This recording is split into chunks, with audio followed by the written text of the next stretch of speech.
guys, it's Sam and this is Top 5 Wednesday. If you are new to Top 5 Wednesday, I will leave a link to the Goodreads group down below for topics and such. This week's topic is series that are worth it. So this is where each book in the series gets better as it goes on. Funnily enough, I only have 4 selections for this because this is a very hard topic for me. As you guys know, I tend to not like finales, so this is hard because it's like each book has to be getting better, and a lot of times I feel like the second book is the best, so that's a topic that's coming up soon. But yeah, I only have 4 selections, which is like actually really kind of sad. Or I feel like the series is good throughout, so it's not like, oh, you have to get through the first book before you can get to the really good stuff. Like, I feel like the series is good throughout. So it's either that, or I feel like the finale is a disappointment and it doesn't, you know, doesn't fit. So these are my 4 selections. Weird. So number 4 is Fallen Kingdoms by Morgan Rhodes. These books get better as they go on, and I'm hesitant to even recommend this because I feel like the most recent book in this series, book number 5, because there's going to be 6 books, was a stumble.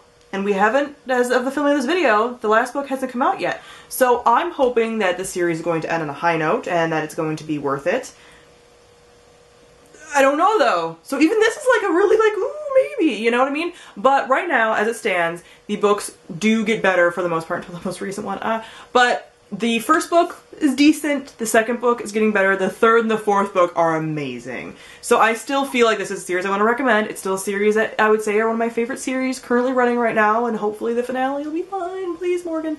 But yeah, this series gets better with the middle books right now being the best thus far. Then we have the Girl of Fire and Thorns series by Ray Carson. I talk about this series all the time, but I feel like a lot of people stop at book 1 with this, and you definitely shouldn't, because this first book, while I still think it's good, is still like, you're kind of getting used to it, you're not really sure where it's going, but the second and third book, so good, so worth it, so great, I love them. So just push through this first book. Again, it's not a bad first book by any means, but push through it and get to the end and get to the next books and you'll be good, I promise. Number 2, we have The Magician's Trilogy by Lev Grossman.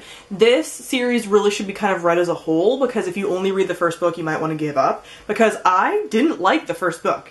I did not like the first book at all, but I also knew that it was kind of like one giant thing, and the first book becomes so much better when you have the context of the rest of the series, and the first book becomes important, and things that you were like, why is this a thing, get brought back in, and it's like, it's so good. But you have to read the whole completed series, and it's worth it. It's so worth it. Don't just watch the TV show. It's so different. Read the books. They're so good. And it's a 5-star series, but like the first book I gave 2 stars. And the next 2 books I think it was like 4 stars and 5 stars.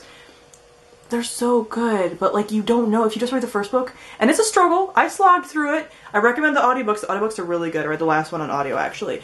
But I slogged, but it's so worth it. It's so good. And I just love it. If you're like a fantasy fan at all, this is like a love letter to fantasy while also spinning a lot of tropes on its head.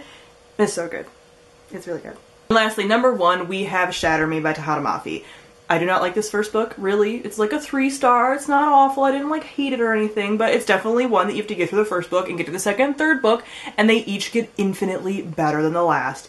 So this one is, that's the reason why I recommend it still, because some people are like, oh, I shouldn't have to suffer through first books. And I agree. I totally agree. But this is so easy to get through. You can read this in like one sitting. It's not a hard book to get through. These books are like cotton candy. They're really easy to read. So get through this and then read Unravel Me and Ignite Me. So good. Ignite Me is still one of my favorite finales of all time, just because like this left me kind of like meh, and then the books just got better as they went on. Since I know people will ask, how do I feel about the continuation of the series happening? I'm undecided. Right now, as it stands, Ignite Me is the last book in the series. I know Restore Me is coming. I'm excited about the TV show. That I'm firmly excited about. But I'm not sure how I feel about the continuation of the series yet. I was one of the few fans that was fine with how it ended, and I was cool. So we'll see. Will I read it? Yeah. But do I want it necessarily? No, it was good. So anyway, comment down below. Let me know some book series that you feel are worth it, that each book gets better. Thank you all for watching, and I will see all you guys soon. Bye!